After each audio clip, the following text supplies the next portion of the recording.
Lohane, boa noite. E Boa Vanessa, noite, prof. tudo bem com vocês? Boa noite. Boa noite. Ótimo, graças a Deus. Essa aula eu acho que ela é a menos frequentada e eu nem vou Vanessa julgar. tá a Hã? Vanessa tá sem microfone, tá? Tudo bem. Vocês concordam comigo que essa é a aula menos frequentada? E eu nem posso ficar julgando que essa é dolorida? Essa é, essa é punk. Vou mentir, não. Então, vamos embora. Vamos trabalhar, já que não tem outro remédio, teremos que passar por essa disciplina, querendo ou não. Então, vamos embora. Vocês fizeram, as que estão aqui já fizeram a atividade. O pessoal chega. Oi?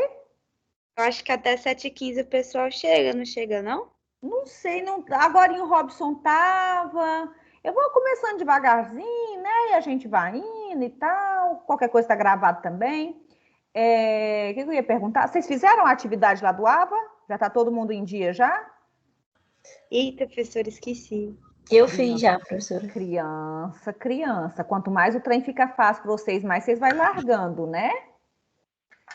Porque eu acho que a semana que vem já é 26, não é? Que dia que a semana que vem será? Deixa eu olhar meu calendário aqui, que eu tô sem noção de tempo. Dia 26, sexta-feira que vem. Já é sexta-feira que vem. Então, hoje é o penúltimo dia que eu vou falar isso para vocês. Quando for semana que vem, eu já tô falando, mas já tô despedindo vocês já das atividades. Então, vocês aceleram. Vocês largam de moleza. Vou fazer hoje. A aula termina cedo, em vez de vocês ir cuidar, vocês vão assistir Big Brother, né? Vocês pensam que eu não sei? Tô por dentro de todos os esquemas, tá? Tô por dentro. Meu sonho, professora. E que você fica fazendo se não é assistindo Big Brother? Conta pra mim. Professora, eu desmaio. Você trabalha de dia? Tá trabalhando? Tô, professora, eu tô acordando 6h30, 6h20. Onde você trabalha? Eu quase não consigo assistir as aulas mais. Na menina, Mas é só até me adaptar mesmo. onde você tá trabalhando? Eu comecei a trabalhar numa loja de frios. Tá Aí eu aberto? sou da parte administrativa lá. Tá aberto? Tá sim, das 8 Ah, é às comida, 18. né? É comida. Comida pode ficar aberta. Você tá em Anápolis? Sim, sim. Ah, é comida. Comida pode ficar aberto, né? Assim mesmo. Mas é assim mesmo. Logo se acostuma. E aí é vida que segue, né? Viu? Vamos sofrer, não. Vamos sofrer, não, que quando a gente pensa que tem gente em condições piores, né? Então, não precisa sofrer, não. Vamos começar. Nossa. Professora, boa noite. Noite, é Robson? Sou eu mesmo. Robson, onde você está hoje, Robson? Estou em Tumbiara. Tumbiara? Amanhã estarei em Rio Verde. Sexta-feira em Caldas Novas. Robson, eu não aguento você, não, com essa andação sua, com esses trem, não. Não tem jeito, tem Todo que... dia... Ah, mas o trem que você só viaja, não instala nada. É porque nós tem radar nessas cidades, nas rodovias. Ah, tá. É uma empresa, tipo, que atende o Goiás todo? Esses radares que eu viajo sempre, eles são os radares que a gente colocou para o governo estadual e federal avaliar o nível de... Ele é uma balança, aí ele pesa os caminhões. Ah, tá, para saber como é que tá. Análise de tráfego e peso. Legal, isso é importante, e extremamente importante. A empresa que eu trabalho, ela é fabricante de essa tecnologia, ela que fabricou, e ela está mostrando para o governo que isso é viável, né? E querendo vender o produto. Ah, entendi, tá fazendo merchan, Aí não pode ficar, aí eu tenho que andar muito, porque não pode ficar, dar problema, deu problema, eu tenho que resolver, porque Tá senão, certo. quem vai comprar um produto que não funciona? Tá certo. Espero que funcione. De fato, eu brinco muito, mas eu acho que são tecnologias importantes, extremamente importantes. Mesmo que eu passe no sinal vermelho e ganhe uma multa, tudo bem, mas ainda assim eu acho que a tecnologia é importante. Mas eu tô firme aqui nas aulas. Tô percebendo. Não sei que tanto você tá firme não, mas você tá aí. O importante Ô, é isso. professor, Ontem eu estava em Goianira, ontem aí caiu o sinal, aí eu estava na rodovia e eu fiquei sem... Eu quero até avisar. Hoje a internet aqui de casa tá muito ruim. Não sei como é que vai estar agora à noite, mas de dia tava horrorosa, no sentido de que toda hora cai. Se cair, você já sabe a regra, né? A hora que voltar aqui, eu volto, falo com vocês. Se tiver alguém na. Vocês não saem antes do horário da aula terminar. Se tiver alguém, a gente continua. Se não tiver, eu aviso o Robson, que o Robson avisa vocês. E aí nós vamos viver sem sofrer, né? Vamos sofrer, não. Onde que a gente está já de conteúdo? A gente está ainda na unidade 1, só que na aula 4, tá? E a gente vai falar um pouquinho hoje de sequenciamento genético, tá? Tava brincando agora há pouco, o Robson, antes de você entrar, falando com as meninas, que das disciplinas que eu aplico, essa é aquela assim que arranca o couro sem nem ver e dói.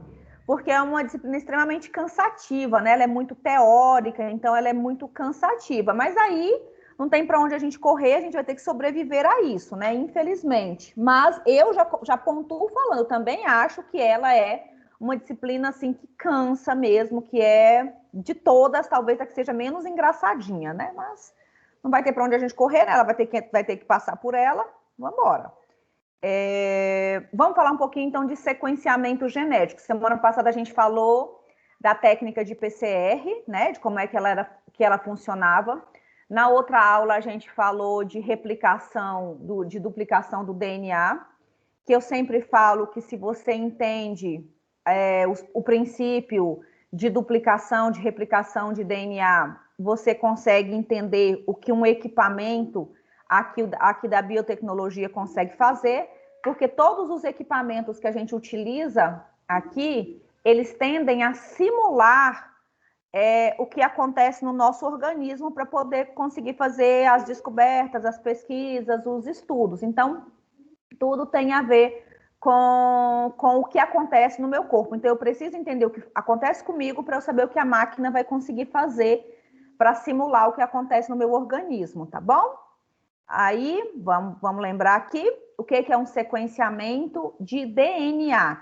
É quando a gente consegue identificar a ordem exata das bases, dos pares de bases que compõem aí um segmento de DNA. Então, eu pego um segmento de DNA, um pedacinho lá de um cromossomo lá, e vou avaliar quais são os pares de base, a sequência de pares de bases que fazem parte aí daquele pedacinho que eu estou estudando, tá certo? Então, isso é o sequenciamento.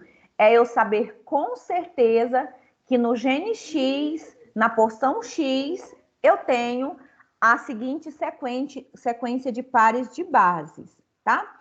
E qual que é a importância da gente saber sobre o sequenciamento de DNA? E quando eu falo do sequenciamento de DNA, eu não estou falando só de sequenciar só o genoma humano, que inclusive já foi feito. Eu estou falando da maioria das coisas que dos seres vivos que a gente tem hoje, existe a grande necessidade de fazer um sequenciamento, de descobrir aquela ordem de informações genéticas ali para que sejam utilizadas num futuro próximo, né? Então, o conhecimento da sequência das bases de um gene fornece informações sobre a estrutura daquela sequência, sobre a função e a relação evolutiva com outros genes, tá? De um mesmo organismo ou de organismos diferentes. Então, à medida que a gente vai estudando os genes, a gente vai observando similaridade entre si, ou mesmo disparidade entre si, de acordo com a evolução. Evoluiu, mas continuou igual. Evoluiu, mas houve mutações, houve diferenciação. Então, é extremamente relevante a realização do sequenciamento de DNA, tá? Isso aí não há o que se discutir, tá? Eu até entendo que a medicina, ela estava atravancada nessa questão do sequenciamento antes da gente sequenciar o genoma. Depois que a gente sequenciou o genoma, eu vejo as portas muito abertas para a descoberta mais rápida de muita coisa. Embora às vezes a gente não consiga encontrar a cura, por exemplo, para algumas patologias, mas a gente sabe a causa, né? A causa de algumas aí, patologias. Aí eu queria entrar num contexto histórico de quando começou a ideia, né? Tudo começou lá na ideia da genética com Gregor Mendel, 1866. Depois, em 1903, já começou a se falar em cromossomos, né? Que foi considerado nesse momento as unidades hereditárias. Depois, falou-se de cromossomos e arranjos lineares. Em 1944, foi extraído aí o DNA, né, material genético em todos os seres vivos. Observou que em todos os seres vivos existia a composição, existia aí a estrutura do DNA, né?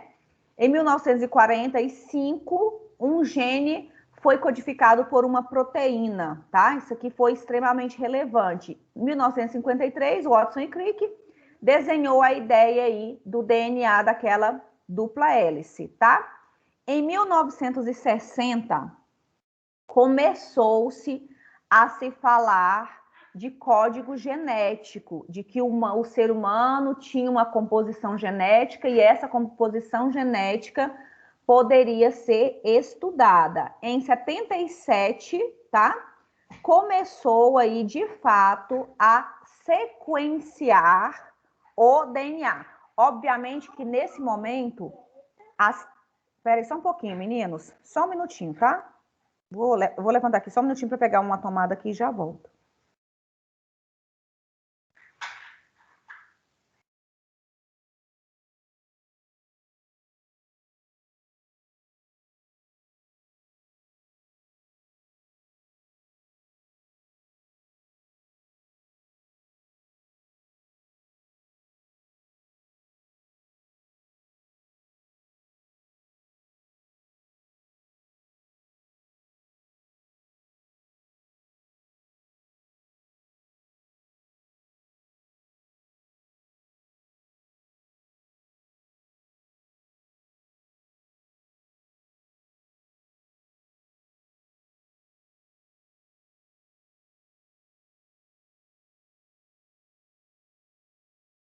Pronto, voltei. Onde que eu estava aqui? Deixa eu pegar aqui, deixa eu retomar. Aqui, 1977, começou a se falar do sequenciamento de DNA, tá? Depois, em 1983, veio a técnica de PCR, que a gente trabalhou a semana passada. A primeira coisa que foi sequenciada na vida foi uma bactéria, Haemophilus influenza, em 1995. Em 98, nós tivemos o Google, que tem nada a ver com a história. Em 99, o primeiro cromossomo humano foi sequenciado. E esse cromossomo foi o 22, tá? O primeiro cromossomo que foi totalmente sequenciado foi o 22. Em 2000, ali, ó, tivemos mais sequenciamentos de DNA. E em 2001, graças a Deus, começamos a falar de genoma humano e camundongo. 2003, 99% do genoma humano já foi desvendado, tá? E dali para cá, de 2001 para cá, foi o boom da biologia molecular com as inúmeras técnicas que a gente tem. Começamos com técnicas mais arcaicas e hoje nós temos técnicas extremamente confiáveis, extremamente modernas, e a tendência é modernizar cada vez mais. Hoje você descobre um vírus, hoje, semana que vem, se você conseguir isolar esse vírus, que captar esse vírus, você consegue sequenciar ele muito rapidamente, tá? Com as técnicas que a gente tem, e de uma forma extremamente precisa, coisa que se levava um tempo enorme, hoje a gente consegue fazer com uma agilidade muito grande. Lembrando que dentro do laboratório de biotecnologia, de biologia molecular, a gente trabalha aí com técnicas de ponta. Não existe meio termo para trabalhar com biologia molecular, com biotecnologia, tá bom? Então, em relação as tecnologias que foram utilizadas aí para o sequenciamento de DNA, nós tivemos uma era de evolução, tá? Nós tivemos aí as tecnologias que a gente chama de primeira geração, inclusive a primeira tecnologia para sequenciamento genético foi utilizado um método que utilizava a degradação química, se eu não estiver equivocado, utilizava enzimas para degradação do material genético. Foi aquele primeiro momento ali de se falar em separar DNA e começar a identificar. Depois, em 77, veio o método de Sanger, né? Frederick Sanger. Ele recebeu aí um Nobel, tá? Em 1980, um Nobel de Química, em função aí da sua descoberta. A técnica de Sanger, ela ainda é utilizada nos dias atuais, porém, a gente tem uma modernização dessa técnica. Mas, como tudo que é muito bom se eterniza, Sanger é considerado uma técnica eterna. Se vocês jogarem no Google, vocês vão ver se falar muito da técnica de Sanger, tá? Inicialmente, era um método enzimático que colocava aí uma partezinha de DNA que se chamava de deoxi ou de térmico da cadeia, era assim que se chamava, ou até método enzimático de deoxi ou térmico de cadeia. Eu vou explicar como é que isso aqui acontecia para vocês, tá? Então, ele conseguia simular o que acontecia no organismo humano, tá? Vou explicar a técnica de Sanger que a gente usa mais ou menos ela até hoje, tá? Como que essa técnica de Sanger, tá? Conseguia decifrar aí o código genético. Primeiro, a gente tem que pensar que antes de eu decifrar, antes de eu fazer o sequenciamento do código genético, eu preciso de uma quantidade boa de DNA. Então, antes de qualquer coisa, eu preciso fazer aí a PCR, né? Para eu multiplicar a quantidade de material genético para que depois isso aí possa ser lido, ser interpretado, tá?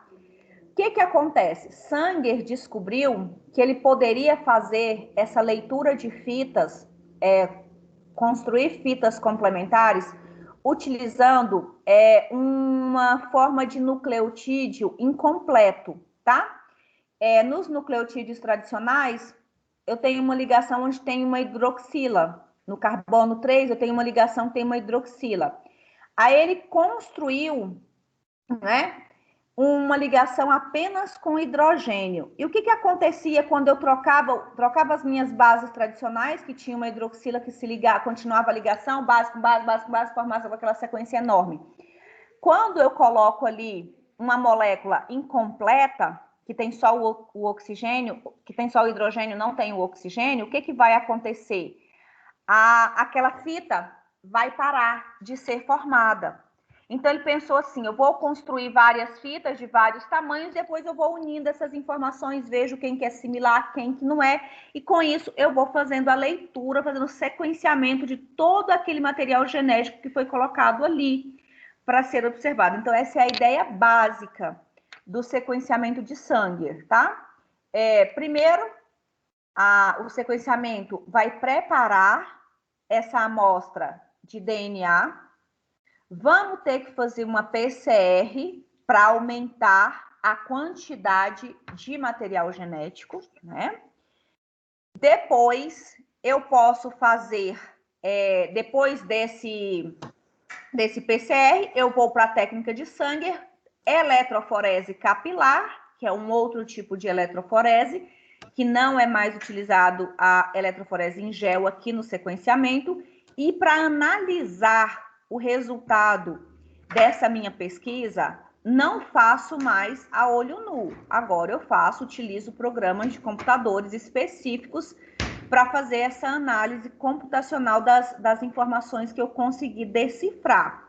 Então, é basicamente essa a sequência para que eu consiga fazer aí uma avaliação, um estudo, um sequenciamento do DNA, tá bom? Então, vamos lá.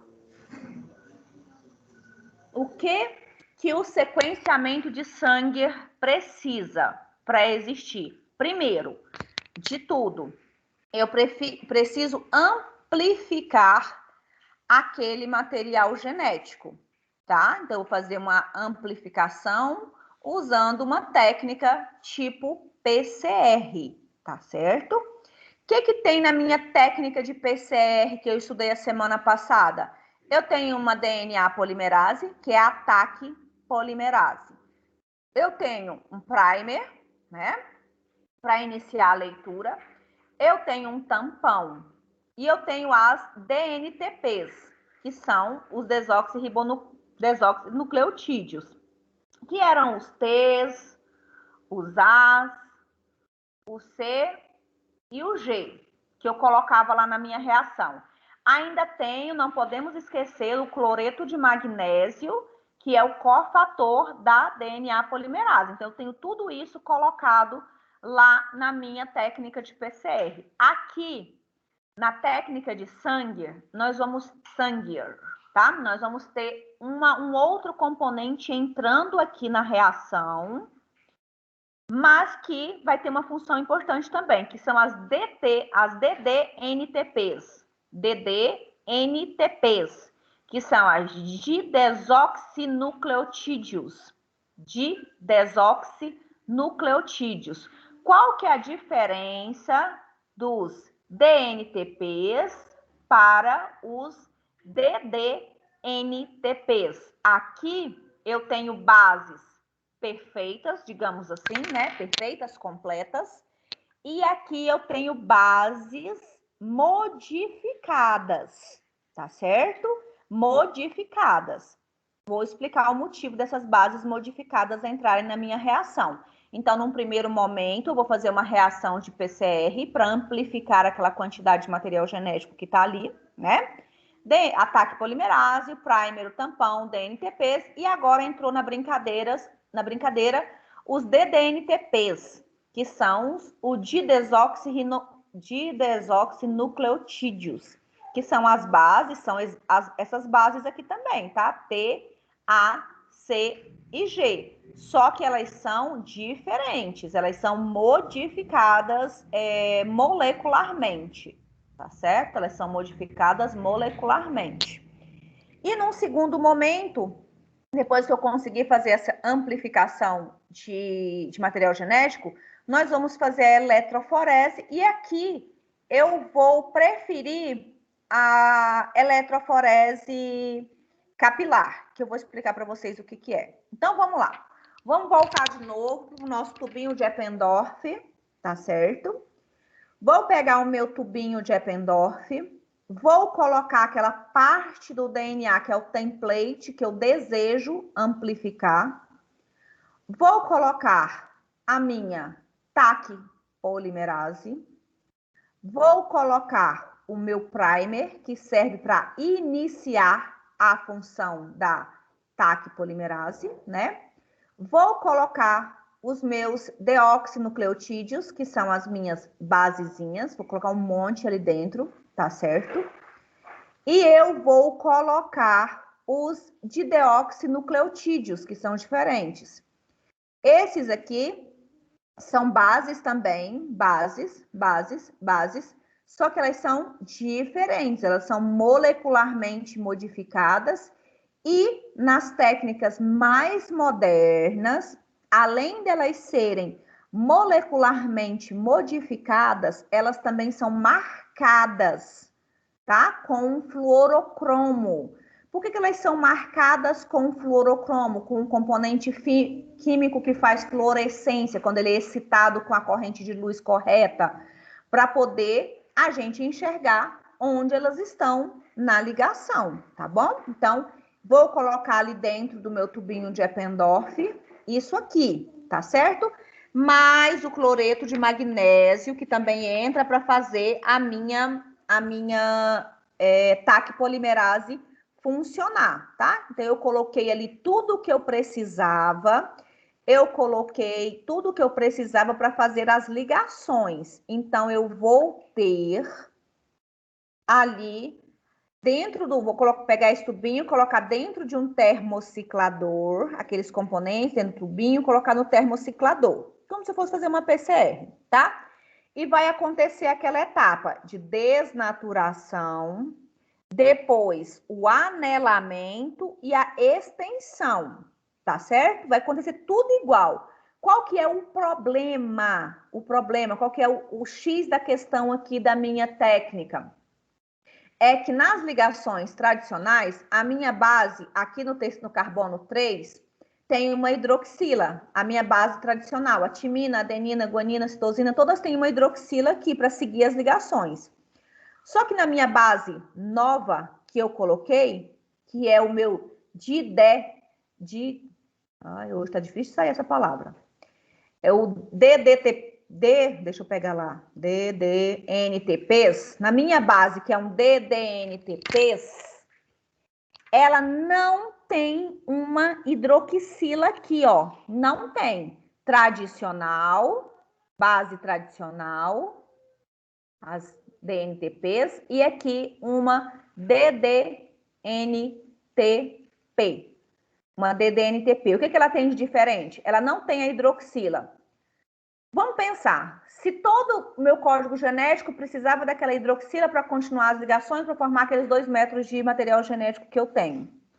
Se de repente eu não consigo, eu coloco ali uma molécula diferente. Então, as ligações, quando essa base diferente entrar lá no sistema para se ligar, quando a TAC polimerase colocar ela na sequência, acabou a formação, a duplicação do material genético, tá? Então, quando essa entra na brincadeira, acabou a extensão aí do material genético. Acabou aí. Professora, mas em que momento ela entra? Aleatório, tá certo? Ela entra aleatório. Eu posso estar construindo ali, ó, C com G, A não. G com C, A com T, T com A, e vou até lá fora. Aí quando chega lá no final da reação, o A se liga com um Tzinho marcado. Pronto, acabou a reação. Ali não vai estender mais. Então, eu vou ter um fragmento de DNA, uma sequência ali identificada, com um tamanho aleatório, tá? Então, eu tenho que ter essa noção. Eu não vou estender todo o DNA de uma vez só, tá? Então, tá aqui, ó, o DNA molde que vai ser copiado. Eu tenho uma base, tenho um açúcar, e aqui no terceiro carbono eu deveria ter uma hidroxila. Quando eu tenho uma DDNTP, ao invés dessa hidroxila, eu vou ter apenas um hidrogênio, fazendo com que esses grupamentos não consigam mais se ligar, tá? Então, essa ausência da hidroxila aqui, ó, a ausência da hidroxila faz a minha sequência de nucleotídeos não mais se arranjarem, não mais se unirem. Então, acabou ali aquela leitura que a TAC polimerase, aquela união, aquela polimerização que a TAC polimerase vai fazendo, acaba quando esse DDNTP entrar. O DDNTP, ele pode ser uma citosina, uma guanina, uma timina ou uma adenina. Qualquer uma deles pode ser. Inclusive, pode-se usar todas de uma vez só na reação, tá? Coloco todas elas de uma vez só.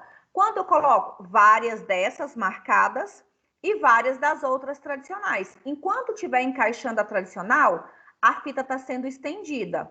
Quando eu parar de estender, quando o ataque polimerase encaixar aqui uma que não tem a hidroxila, vai acabar as ligações, tá certo? Acabam-se as ligações e, infelizmente, acabou ali o tamanho daquela molécula que está sendo lida, que está sendo montada, tá bom? Então, aqui, ó, uma fita normal, uma que tem só DNTPs, hidroxila, hidroxila, hidroxila, hidroxila. Vai ficar bem grandona. Quando entrar aqui, ó, quando entrar aqui somente um hidrogênio, hidrogênio sem hidroxila, aí vai ser as DDNTPs, que são as bases modificadas. Aí as bases modificadas podem ser o C, o A, o T e o C. GATP. Pode ser qualquer uma delas. E eu preciso que tenha todas elas. Outra coisa, além delas serem deficientes, para finalizar a reação, para finalizar a extensão, elas ainda são marcadas com fluorocromos diferentes.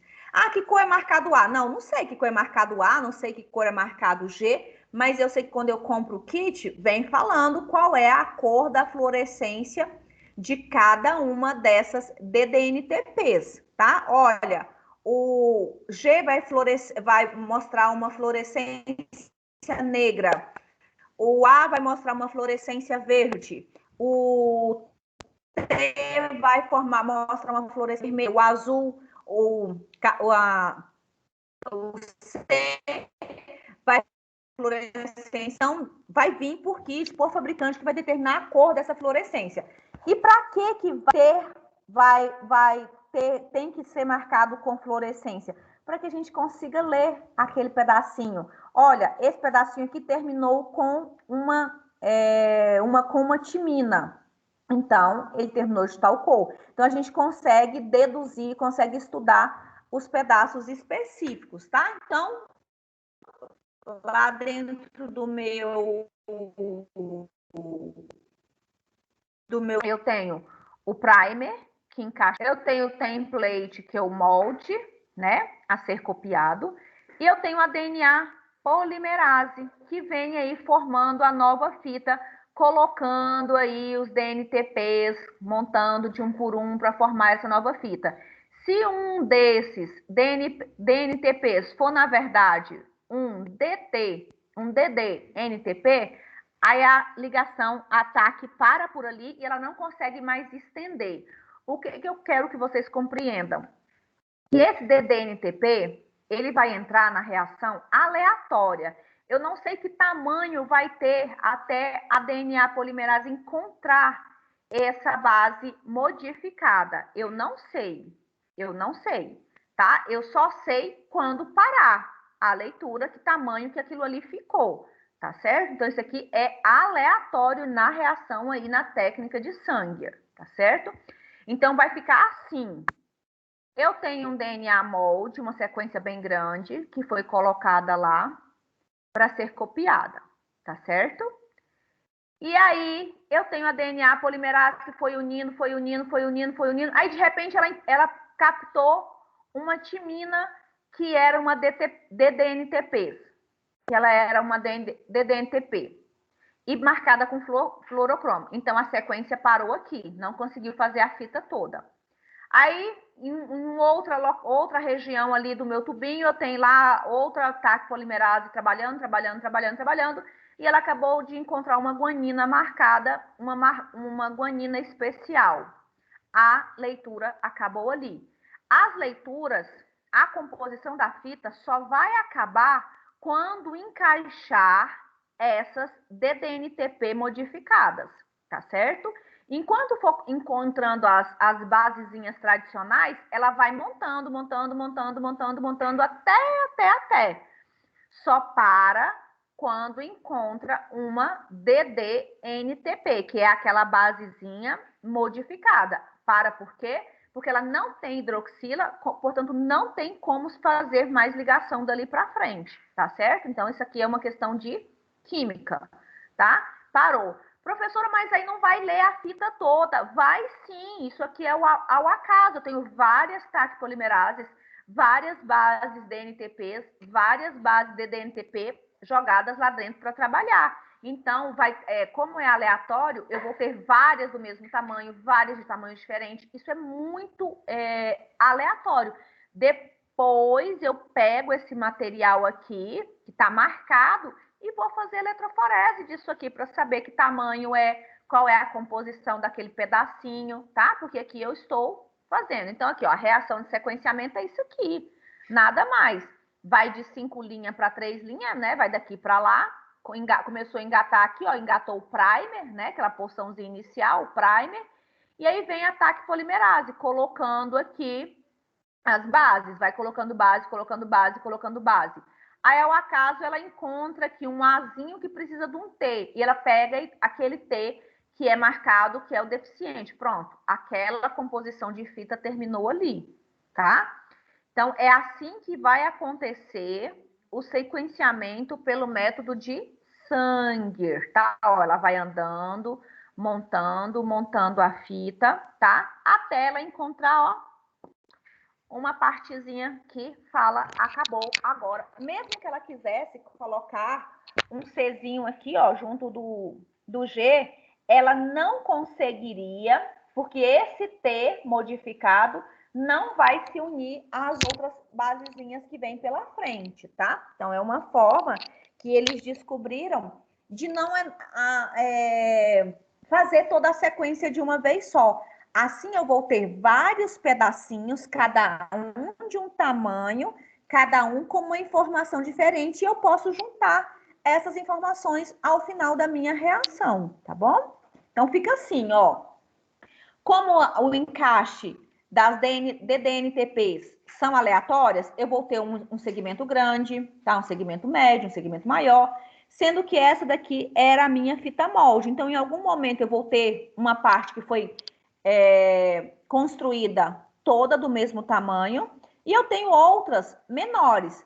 Professora, por que aqui estão todas terminando com T? A timina é a base de finalização para todo mundo? Não, é só um exemplo, para ficar mais fácil. Mas dentro da reação, eu posso ter todas as bases, tá? Todas elas em formatos de DDNTP, que é aquela base deficiente, e ainda por cima marcada, para depois a gente conseguir fazer a interpretação, tá bom?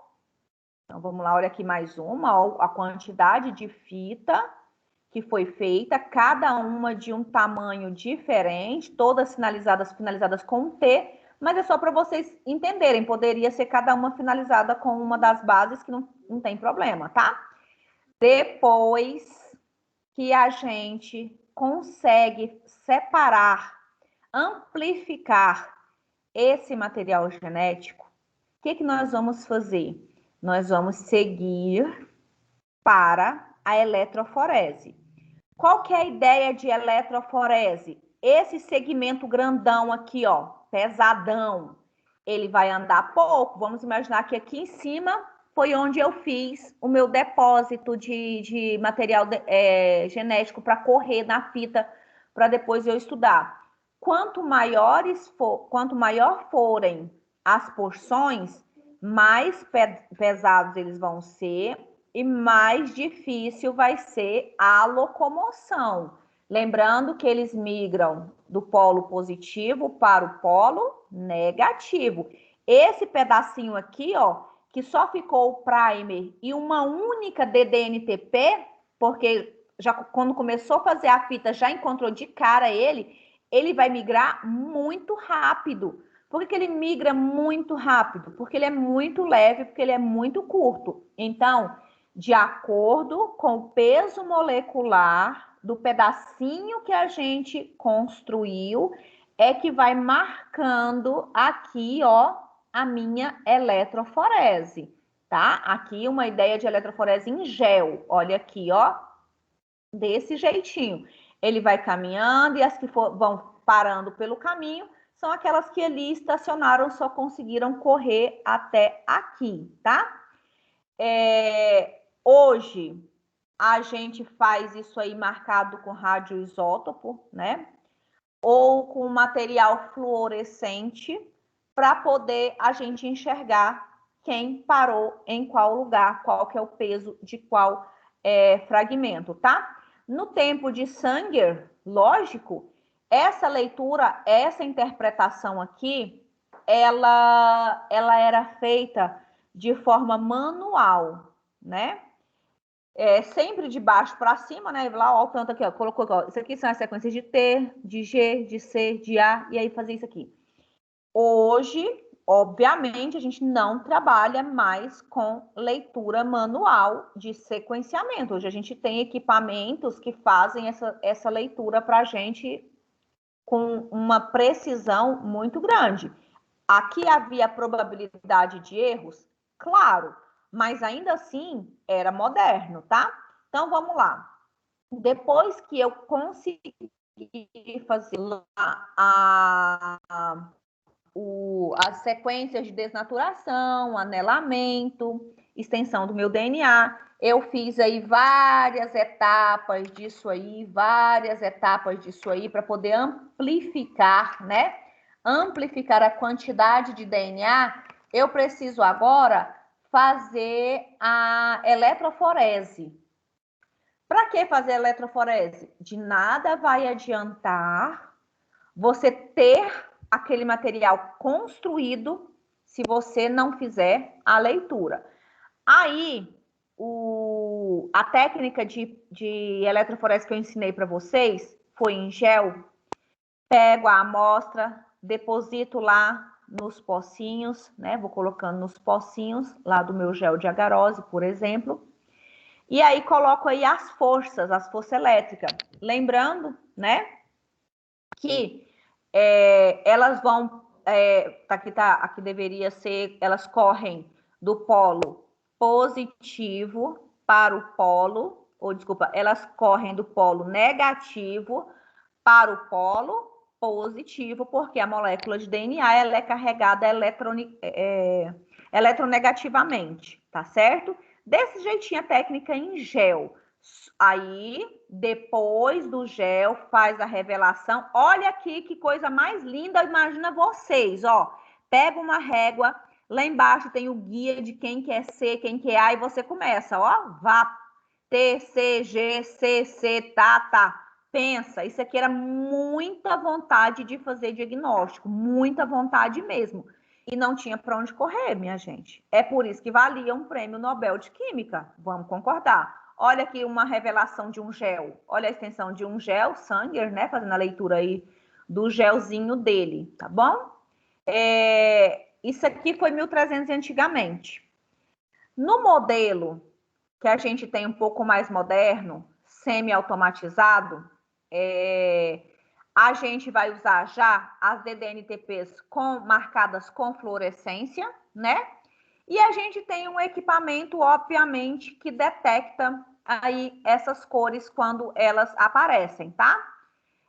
Um exemplo, por exemplo, é ótimo, né? Um exemplo desse equipamento é o Big Dye Terminator, que faz aí a leitura e interpretação dessa emissão de luz, né?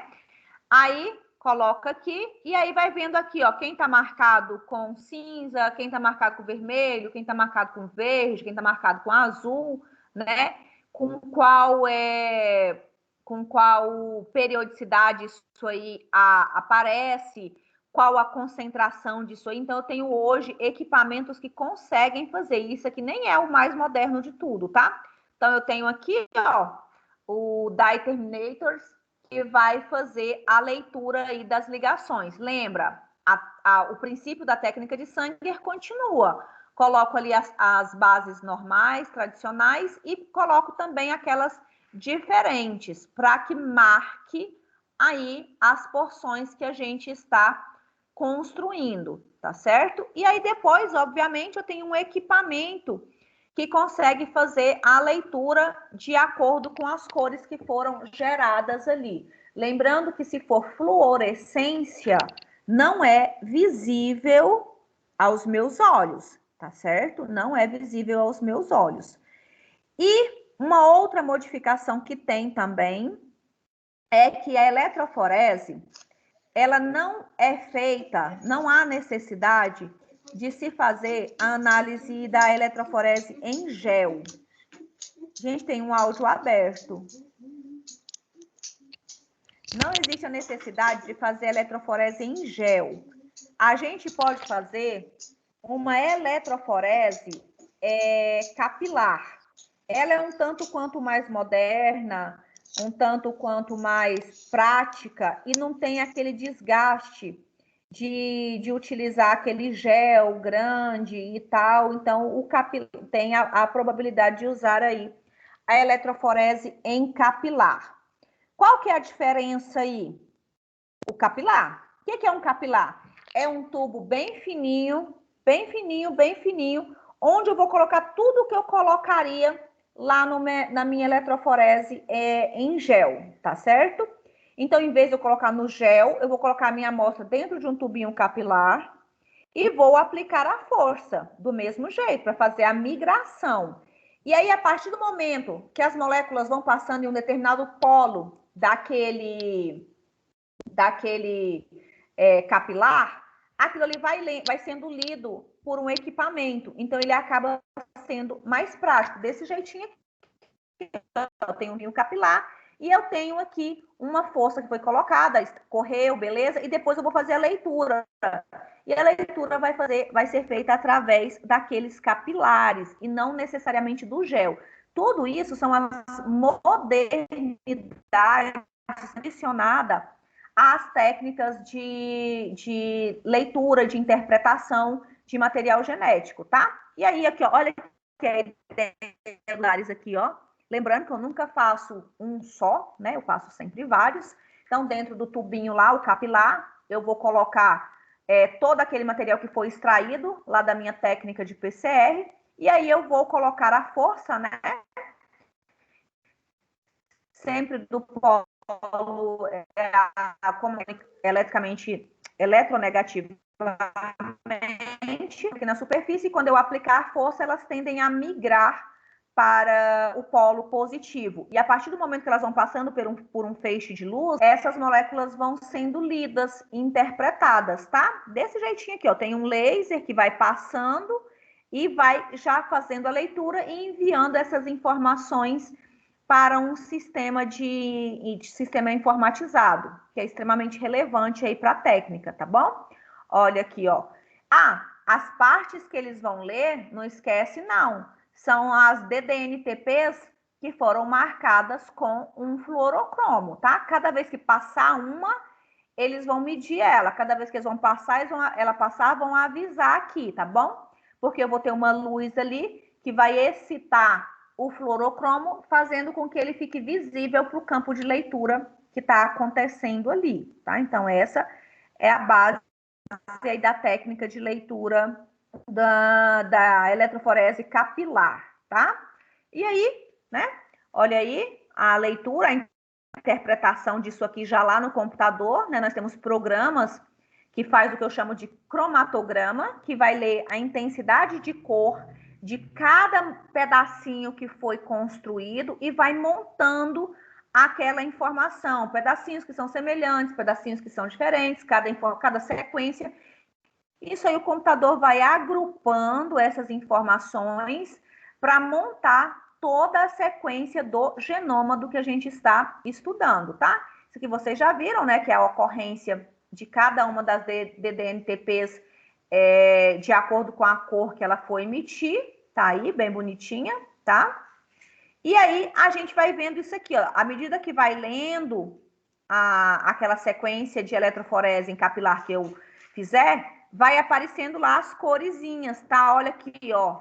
Tecnicamente, é isso aqui que vai ser lido, ó.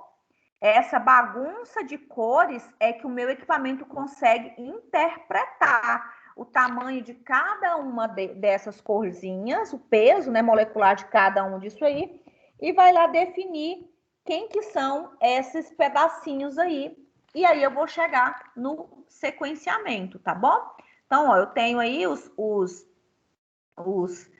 tubinhos aqui que eu vou utilizar, e aí eles vão passar por um feixe de luz, e esse feixe de luz vai detectar a ocorrência de cada pedacinho. Tem uma ordem? Vai aparecer primeiro A, primeiro T, primeiro C. Não tem uma ordem. Eles vão passar ali aleatoriamente. Lembrando que quem chega primeiro são as moléculas os pedacinhos mais leves, e aí os pedacinhos mais pesados chegam depois, tá certo? No sequenciamento. E aí, olha aqui, eu consigo fazer com isso aí eu consigo fazer o sequenciamento de um gene específico, eu consigo sequenciar o que eu precisar, tá certo? Então, eu vou colocar aí o molde do que eu quero sequenciar. Vamos imaginar que esse template aqui é até desconhecido, nem sei qual que é a composição que tem aqui. coloco ele no termociclador junto com primer, taconimerase, os DNTPs, DDNTPs, né, bonitinho.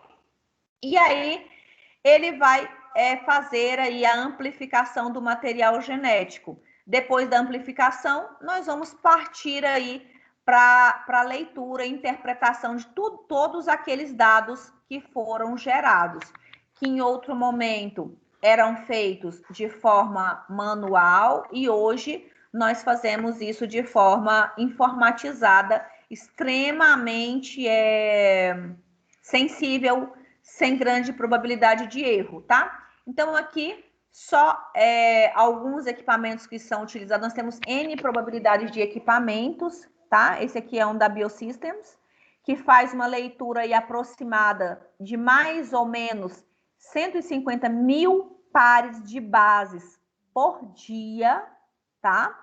Eu tenho um outro também da Biosystems, que faz aí mais de 1 milhão de pares de bases por dia, tá? Então, assim, é muita informação.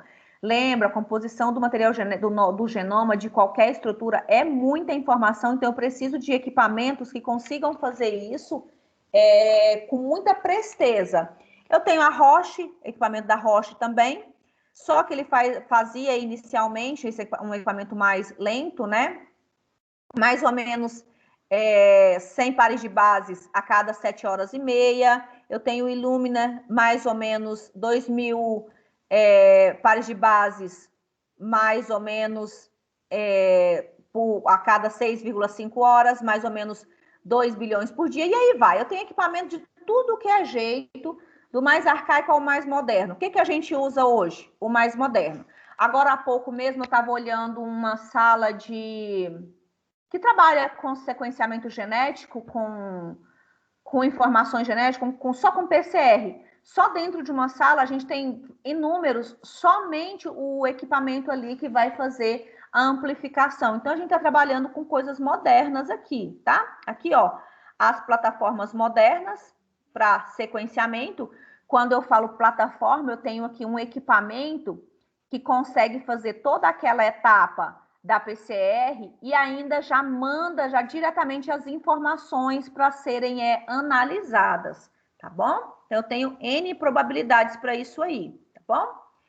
Aí, depois que eu consigo fazer aí o sequenciamento, fiz a eletroforese capilar, eu preciso fazer uma análise computacional dessa informação que eu adquiri.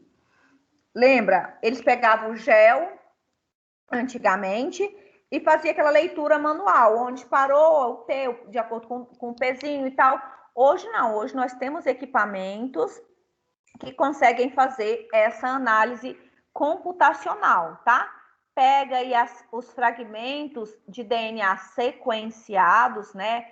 Fragmentos menores, fragmentos maiores, né? E vão transformar tudo isso aqui em informações para serem analisadas. Aí entra um outro segmento aí da nossa área, que é a bioinformática. Pouquíssimas pessoas que eu conheço gostam ou trabalham com a bioinformática. Softwares, equipamentos, tá? A grande maioria de tudo que a gente trabalha aqui na biotecnologia são coisas não nacionais, tá? Então, a bioinformática consiste no desenvolvimento de métodos computacionais, matemáticos e estatísticos para organizar e analisar informações biológicas em grande escala, tá? E de maneira integrada. Muita gente trabalhando junto. Às vezes eu tenho vários pesquisadores em várias partes do planeta fazendo um determinado sequenciamento e é por isso que as coisas andam rápido, porque uma parte de pesquisadores fazem uma etapa, fazem uma parte daquela informação genética, outra parte, outro grupo trabalha outra parte, e assim as coisas andam de forma mais rápida, tá? Então, eles conseguem fazer uma organização e um armazenamento dessas informações, formando o que a gente chama hoje de banco de dados biológicos.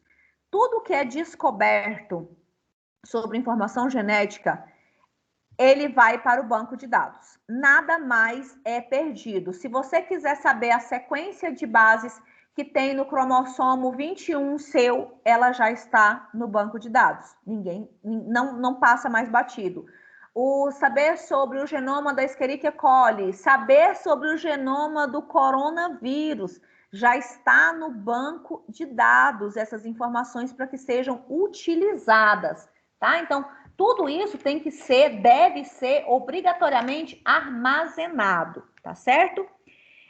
A visualização e a análise desses dados, a gente vai utilizar nos dias atuais as ferramentas computacionais, tá?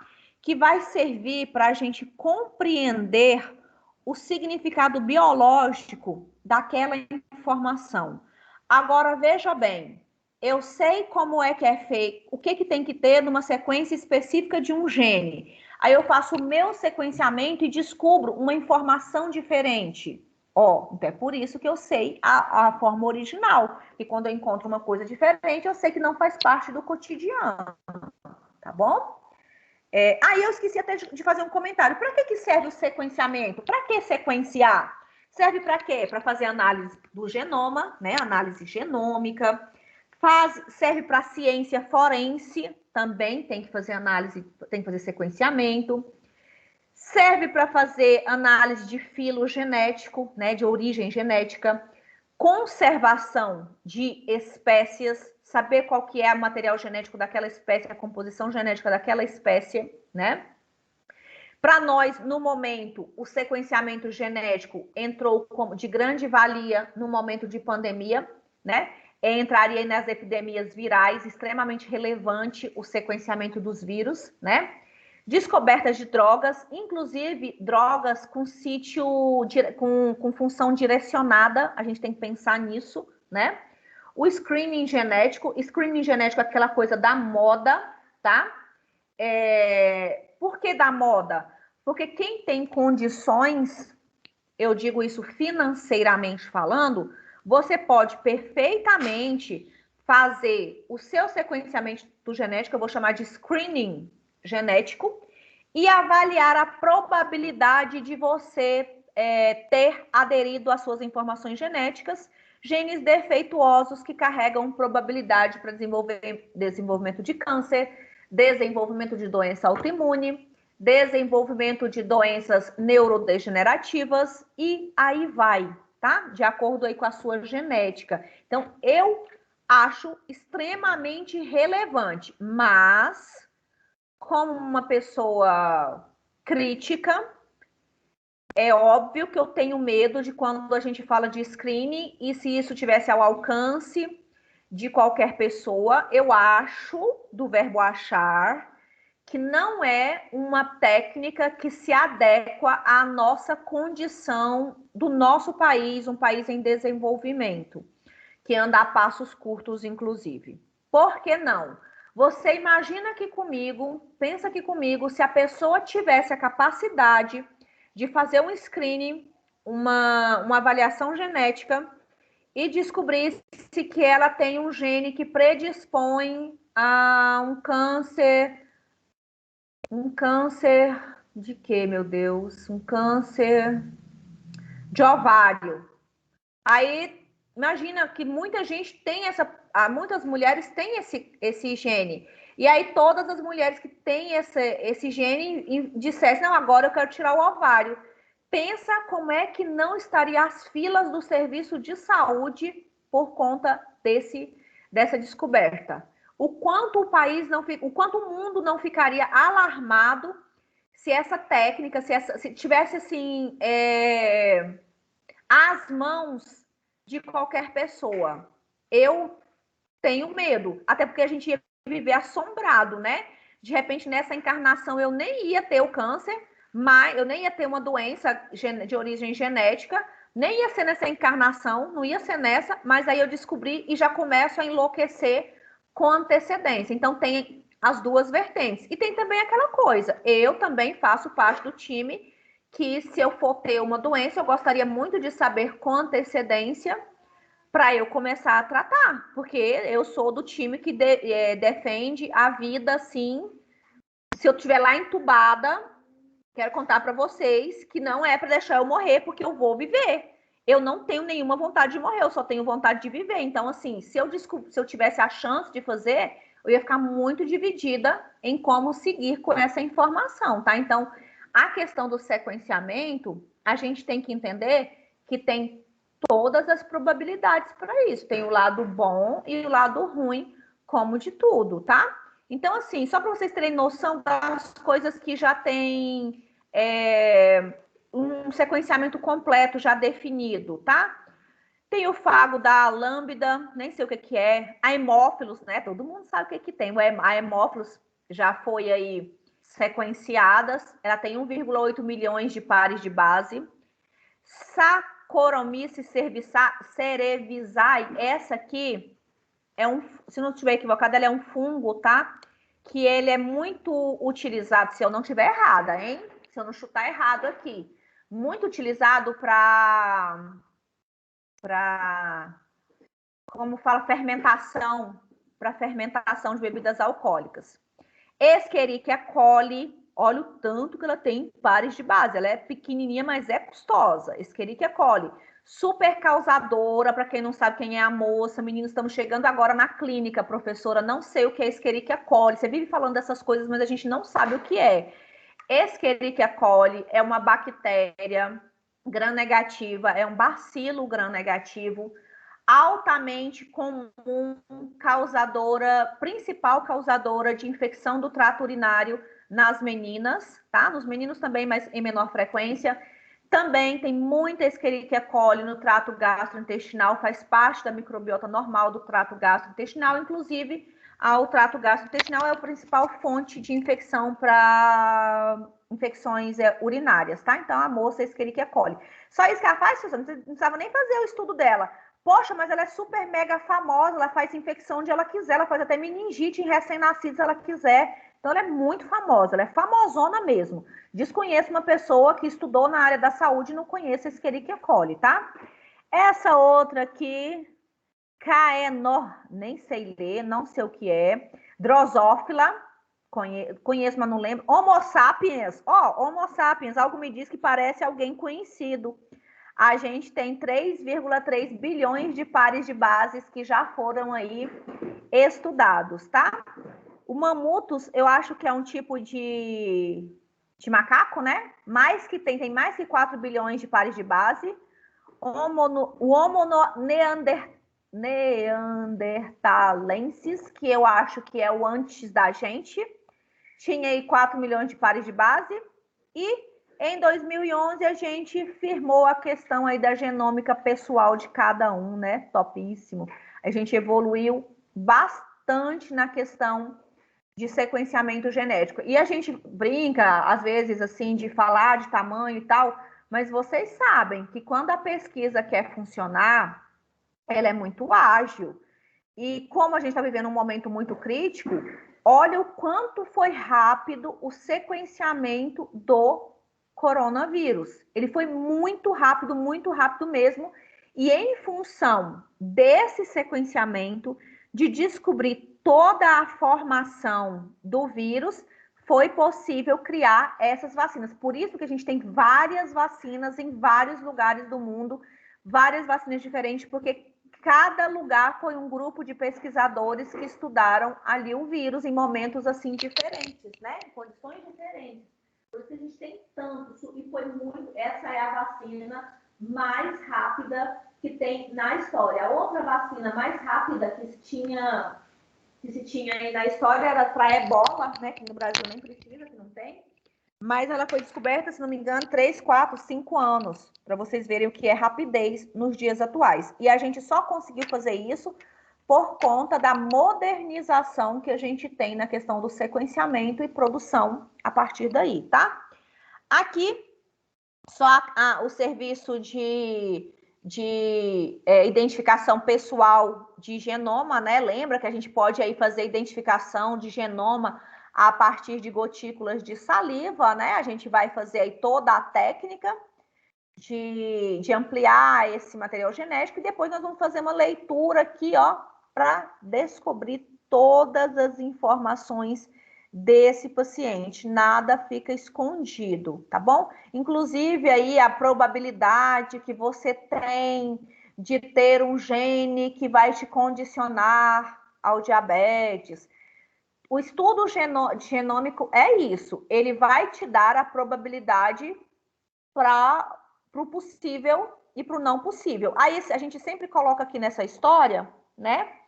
A moça Angelina Jolie, que nós já brincamos sobre, nós vimos falando da vida dela. Se ela pudesse nos ouvir, a orelhinha dela estava caindo, né? De tanto que a gente fala aí da Angelina. Por quê? Porque ela fez, sim, um estudo genético para descobrir a probabilidade de câncer, né?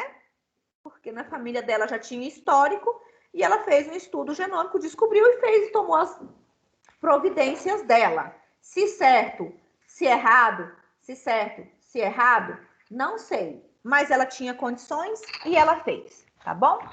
Aí eu tenho também uma coisa muito legal, que é a questão dos bancos de dados. Esses bancos de dados, eles são nutridos, eles são alimentados em tempo real. O tempo todo ele está sendo alimentado, tá? Então eu tenho assim, e esses bancos de dados, óbvio, eles são de cunho internacional, mundial, tá? Eu tenho banco de dados de nucleotídeos, eu tenho banco de dados de organismos específicos. Lembrando que vocês podem perfeitamente pegar esses links e utilizarem, mas eu não tenho certeza se eles são abertos a qualquer parte da população ou apenas para a população científica que tem ali um link de acesso, tá? Vocês podem até olhar, mas também são sites russo, em inglês e tal, não sei se vai te interessar, mas se quiser, tá aí os endereços eletrônicos de alguns bancos de dados, tá? Aí eu tenho aí os bancos de dados mundiais, no Japão, nos Estados Unidos, na Europa. Lembrar que todos esses bancos de dados estão sendo nutridos automaticamente, em conjunto, o tempo todo, e é por isso que a gente consegue fazer aí o sequenciamento cada vez mais rápido, né? Porque nós temos informações acontecendo o tempo todo, o tempo todo, o tempo todo, o tempo todo. E aí ó, que eu falei para vocês, a questão da atualização. Essas atualizações nos bancos de dados, elas são diárias e essas informações são trocadas entre os pesquisadores o tempo todo. Cada vez que eu acesso aquele banco de dados, aquela biblioteca virtual, eu tenho ali uma informação diferente, né? Às vezes coincide com uma coisa que eu já sabia, era uma informação que a gente estava pesquisando aqui no laboratório, e a gente acabou acessando aquele banco de dados e tivemos acesso a uma informação que condiz com o que a gente já tem. Nossa, topíssimo isso aí, né? Mas esses bancos de dados são alimentados o tempo todo, tá? O tempo todo você vai lá e tem uma informação diferente, uma informação nova. Tem aí as formas, né, de você buscar essas informações lá nos nossos bancos de dados. Por exemplo, a busca em BLAST, né? Que é um tipo de busca que vai buscar por sequências de nucleotídeos ou mesmo de aminoácidos que compõem uma determinada proteína, uma determinada proteína. Pode ser uma busca por comparação de sequências, né, a fim de identificar algum tipo de similaridade, né, de DNA ou de proteína, ou que vai interferir, vai modificar a ideia que você tem da origem daquela parte ou da função, tá? Essa busca também consegue fazer comparação entre pares de sequências, buscando ali as regiões de similaridade. Porque o que a gente tem que pensar é que quando eu entro num banco de dados, eu não vou ali procurar Rosângela, eu quero saber o DNA dela. Nós vamos digitar, de repente, uma sequência de uma proteína, uma sequência de um gene, e aí nós vamos trabalhar aquilo ali, tá bom? Busca também o alinhamento local, né? Usa algoritmos para gerar esses alinhamentos. Então, eu tenho um programa de computador que consegue gerar isso aí, tá? Isso aqui é a ideia aí da busca em BLAST, né? Que busca em nucleotídeos ou em proteínas, né? Isso aqui os pesquisadores todos utilizam aí esse tipo de pesquisa, tá? E aí eu tenho aí algumas probabilidades. BLAST-P compara uma sequência de entrada de uma proteína com um banco de dados de proteínas. Vamos imaginar que você descobriu uma proteína nova, zero, não sei o que é isso. Joga lá a sequência, ele vai fazer a comparação e te falar qual a probabilidade de ser aquela proteína que já tem lá, ou é uma coisa super nova, que não está descrito, né? O BLAST-N compara uma sequência de entrada de DNA com um banco de dados que eu já tenho de informação genética. Então, eu tenho ali uma sequência de nucleotídeos que compõem o DNA e eu jogo lá essa sequência e o banco de dados vai fazer o estudo, se tem ou se não tem, se existe, se não existe, tá? Lembrando que os mais utilizados é o BLAST-N, que busca o DNA, e o BLAST-P, que busca a proteína. Tem o BLAST-X, né, que compara uma sequência de nucleotídeos traduzidas em todas as possibilidades num banco de dados de proteínas lá. Tem o BLAST, o TB-BLAST, né, que compara uma sequência de proteína com o banco de dados de nucleotídeos, também traduzidos em 6 tipos. O TB-BLAST-X, que compara todos os 6 tipos de uma sequência de nucleotídeos com um banco de dados e por aí vai. Lembrando que as duas formas mais comuns da gente fazer pesquisa lá, de encontrar alguma coisa, são com esses 2 segmentos. Professor, para que eu vou pesquisar uma sequência? Gente, você não vai, eu não vou, porque a gente não trabalha com isso aí. Mas tem um pesquisador sentado lá no laboratório, fazendo amplificação de DNA, fazendo sequenciamento, e eis que ele descobre uma sequência que não estava ali, que ele não conhece, que ele não tinha noção de onde veio. O que ele vai fazer? Ele vai pegar aquela sequência, colocar num banco de dados e procurar para saber se aquela sequência já está descrita, se ela não está descrita, se aquela proteína existe, se aquela proteína não existe, de onde que ela é. Então, é para isso que serve um banco de dados, porque antes tudo era novo, não era armazenado, a gente não tinha essa informação.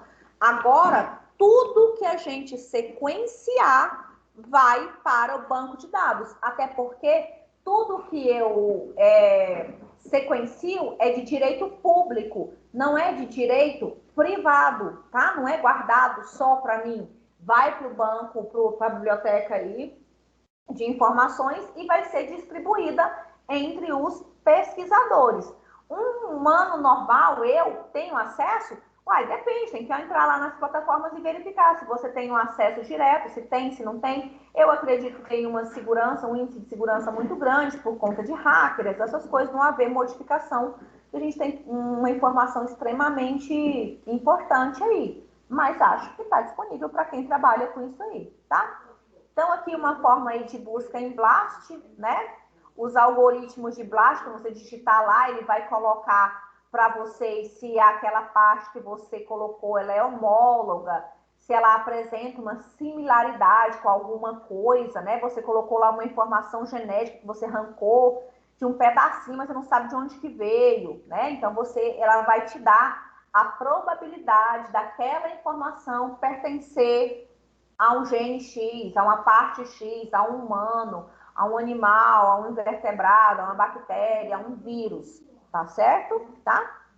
Inclusive, já que em relação ao coronavírus, a gente descobriu que era um vírus conhecido porque o coronavírus já existia, ele não é novo. Para quem pensa que coronavírus, a doença Covid, ela é nova, mas o vírus coronavírus, ele já é figurinha repetida. A diferença é que ele não fazia o dano que ele faz hoje. Ele causava doença respiratória, mas não nessa proporção de pandemia e de matar tanta gente. Era uma doença, era um vírus que ele era muito comum no ambiente hospitalar. Só que ele não matava, era fácil de tratar. Agora a gente está no momento que, né, fazer o quê?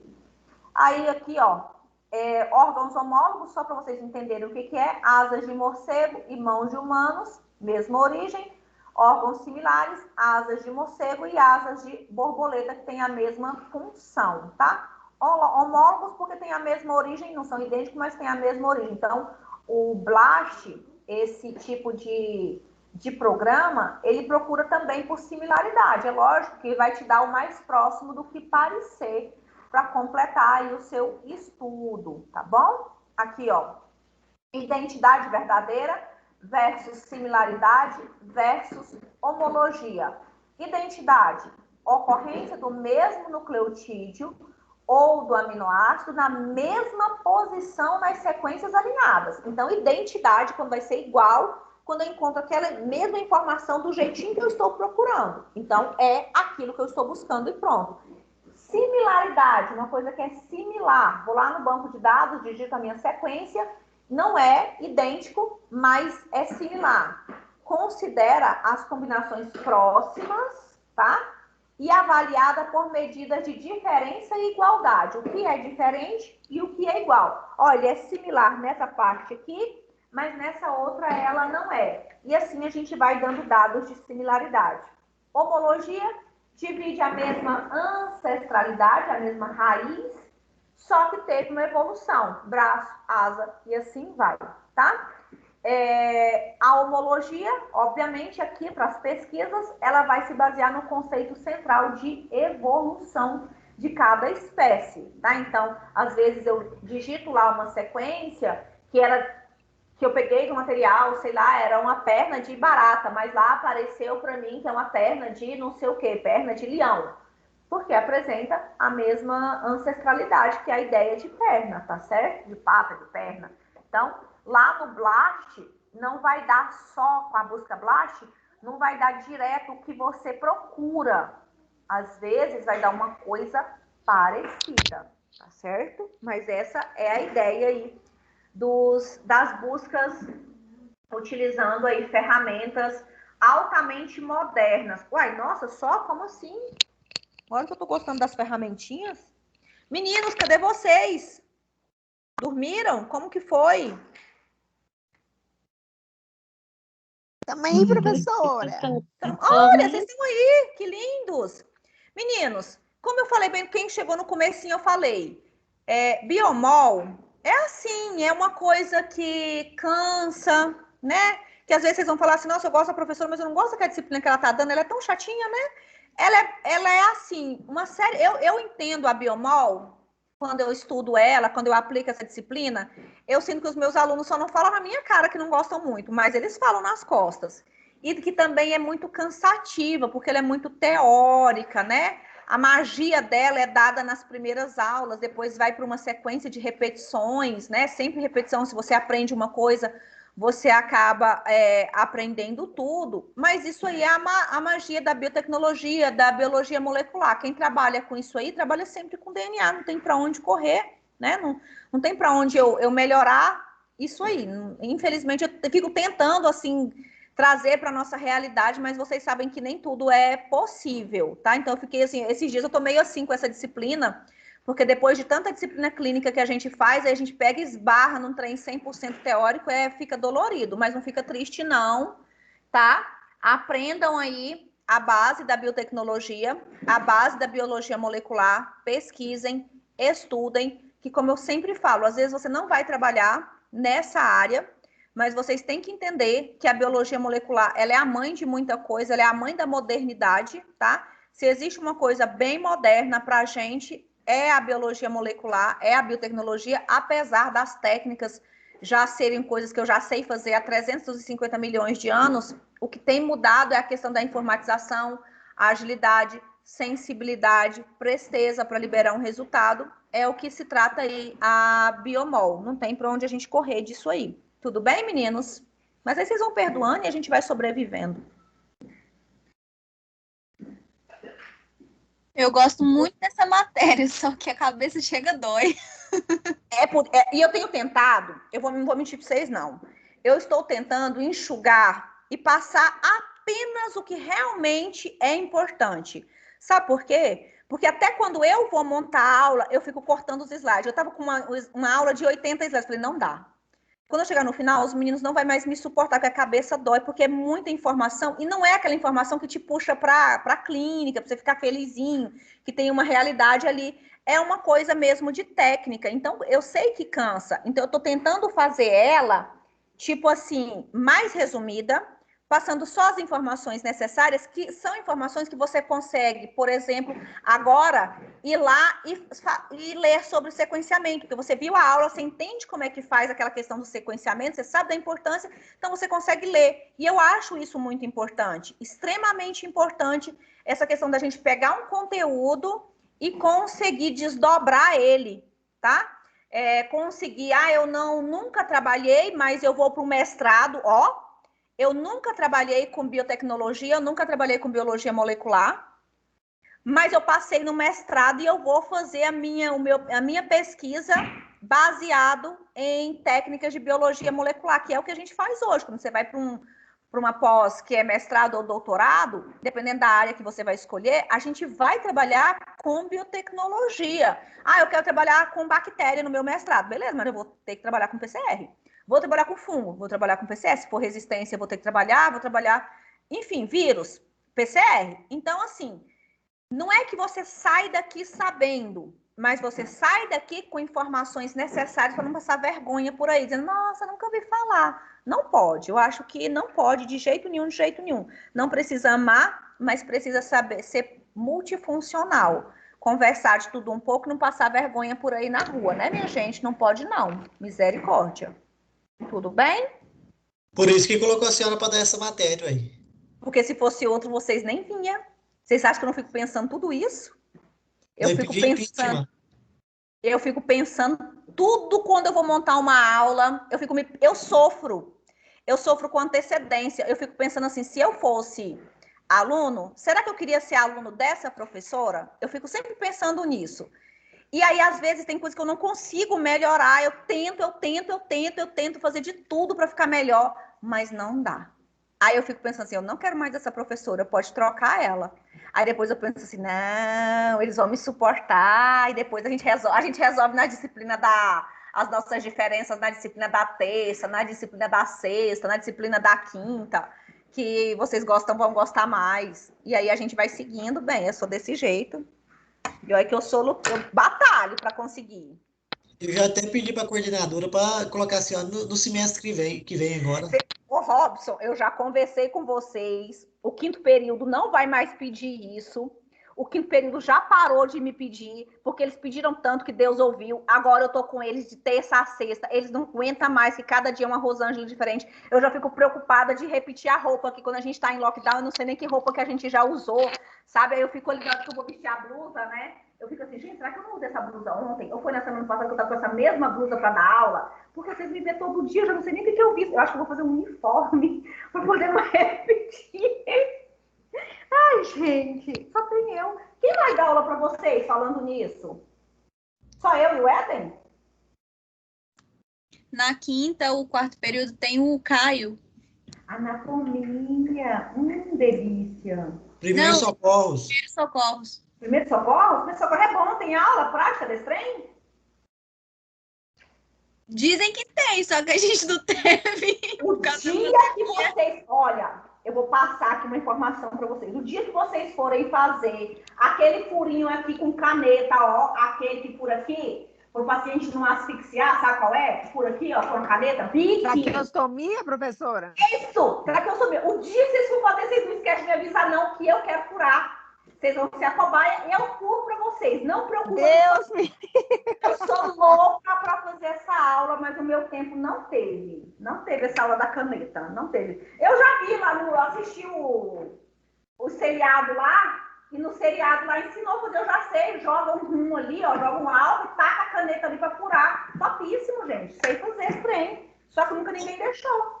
Ô, professora, a aula de primeiros socorros tem que ser presencial lá na faculdade. Aqui as pessoas que ficam presas no elevador. Adoro, já fiquei também. É verdade. Embora, posso falar a minha percepção dos primeiros socorros? Vou falar a minha, tá? Não é de todo mundo, não. Eu não me sinto preparada para fazer primeiro socorro com ninguém, não. Meu emocional não... Eu já teve algumas circunstâncias que precisou, mas eu não me sinto preparada, por exemplo, para fazer uma massagem cardíaca, uma respiração.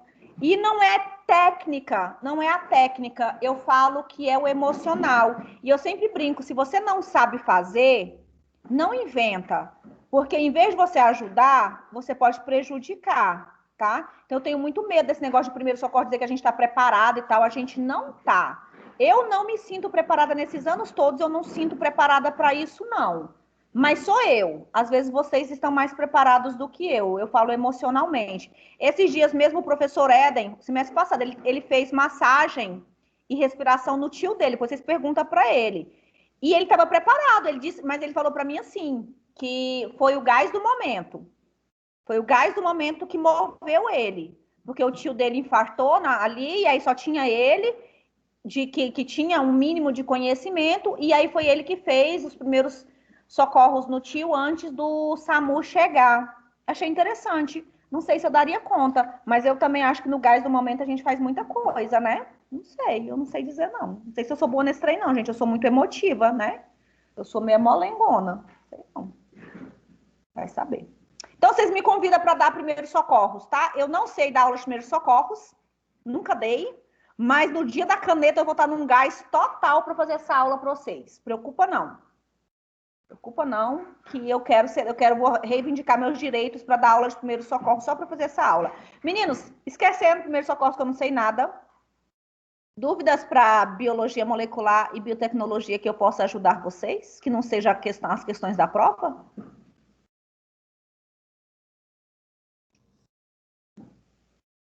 Ninguém. Cri. Nada. Se os senhores não têm dúvida, vou deixá-los descansar mais cedo. Lembrando, senhores, que vocês precisam, quem não respondeu ainda, responder a atividade que está lá no AVA, que vai fechar semana que vem, dia 26, tá? Então, aproveita, tá super cedo hoje, ó, 8h30, super Aquela cedo. da aula passada, professora? É a atividade formativa. Eu falei dela na semana passada para vocês, que eu fiz o gabarito e tudo. Ah, tá. Faz esse trem lá, porque teve gente que já me contou que não fez. Então, façam, porque a semana que vem já fecha essa atividade, tá bom? E se vocês não têm mais nada para falar comigo, nós não tem nem conversa fiada, e olha que eu não tô vendo ninguém, tô presa dentro de casa, horrível. Vamos nos despedir. Nos vemos amanhã. Beijo, professora. Boa noite. Beijo, boa noite. Deus abençoe vocês. Fiquem em Amém. casa. Não Deus te peguem abençoe Covid. Por favor. A Eliane tá aí? Tá, Ô, lindão. Cadê o link, Robson? Robson? 1, 2, 3, Robson falando. Ele fala e fecha o microfone, depois ele não Ele lembra corre mais. de mim, professor. Vou passar agora, nesse exato momento. Me passa. Ó, não fiz a tarefa, culpa do Robson, meu Deus. Eu sei. Vocês pensam que eu não sei? Eu conheço todos os rolos de vocês, todos. Tudo que é rolo de vocês eu conheço. Eu sei que quando o Robson fizer, aí tem uma sequência assim atrás que vem junto. Eliane, blá, blá, blá, blá, blá, blá. Vocês acham que eu sou boba, hein? Professora nasceu ontem, não, meu povo. Hã? Professora nasceu ontem, não. Eu fui aluna, bem. Contar um negócio pra vocês. Na faculdade que eu estudei, não tinha tarefas online. A gente não tinha muita disponibilidade de internet naquela época. 20 anos, né, gente? 23 anos atrás. Mas eu tinha um namoradinho na faculdade, e ele sentava atrás de mim. E era óbvio que eu passava cola. É fato. Minha gente, mas os professores todos descobriram. Todos. Aí eu já tinha que fazer a prova colada no quadro, porque ninguém podia ficar atrás de mim, porque eu era a dona da cola. Tipo assim, quem vinha atrás de mim, a carreirinha que vinha atrás de mim, todo mundo sabia que estava colando. Era fato. Não. Só que isso só durou até o 3º período, depois não teve jeito mais não. Aí o que aconteceu? Eu nunca reprovei em disciplina nenhuma, nunca, né? 4 anos de curso, 4 anos e pronto. E os meus coleguinhas, que eram coleguinhas de grupo, aqueles assim, ó, best friend forever, namorados forever. Não, namorados não foi forever. Eles reprovavam nas disciplinas, a minha consciência ficava assim, ó, pesadíssima. Mas eu não podia fazer nada, gente. O povo me separava deles, o que eu ia poder fazer? Eles tinham que estudar, tinham que fazer a parte deles, né? Não fazia. Nossa. Gente, foi tenso. Foi tenso. Eu ainda falo com esse namoradinho até hoje. Ele é um grande amigo meu, grande amigo mesmo. E ele fala que se não fosse eu, ele não tinha saído da faculdade de jeito nenhum, porque ele nem gosta de biomedicina, nem era para ele fazer. Hoje ele é bombeiro. Então, De vez em nada quando a você ver. faz um remember, né, professora? Hã? De vez em quando você faz um remember. Não, de forma nenhuma. Nós não nos vemos o tempo da faculdade, o tempo que eu saí da faculdade. 20 anos fora da faculdade, 20 anos que eu não vejo ele. Ele casou, tem filho, Nossa. certinho. Não, Ô, não. professora, Eu faço parte daquele time, viu, Eliane? Passado é passado e é morto e enterrado. É pra frente que se anda, né, professora? Hã? É pra frente que se anda. Pra frente que se anda, figura repetida não completa algo. Não mesmo. Minha filha, você não tá entendendo, não. Eu custa largar, mas depois que larga, acabou. Já era, papai. ô, professora, não é cola. É o Não quê? é cola mais. É o É quê? ajuda aos amigos. Ajuda aos amigos. Cola, ajuda aos amigos. Ajuda os amigos. Ajuda os amigos. Gente, eu tô sonhando. Eu tô sonhando em voltar para as aulas presenciais. Assim, No dia que voltar, voltar, você não leva voltar um meia pudim. boca. Você leva um pudim. Voltar com confiança para ver as provas, gente. Vocês estão aí há um tempão sem fazer prova de fato. Agora, vocês imaginam, vocês pegam uma folha de papel cheinha de perguntas, você não poder nem olhar para o lado. E ter que Robson, fazer... você podia me dar cola na faculdade, né? Nem você faz, Robson. Você é meu best friend. Ô, professor, você conhece o Claudeir? Conheço. Claro, Gente boa. meu best friend. Ele é top, professora. Ô, professora, Que nós ele é me igual. colocava, eu sentava na frente, ele me colocava fazer prova na última carteira, perto da porta. É, tá vendo? Perto da porta. Aí eu sentava do lado. Aí eu falei, aí não dá. Não dá. Mas eu lembrei dele esses dias. Ó, os meninos que quiserem sair, pode sair, tá? Que a gente já finalizou o conteúdo. Vou até parar de gravar. Vou contar um negócio para vocês desse negócio de sentar perto do professor. Há muito tempo atrás, eu estava aplicando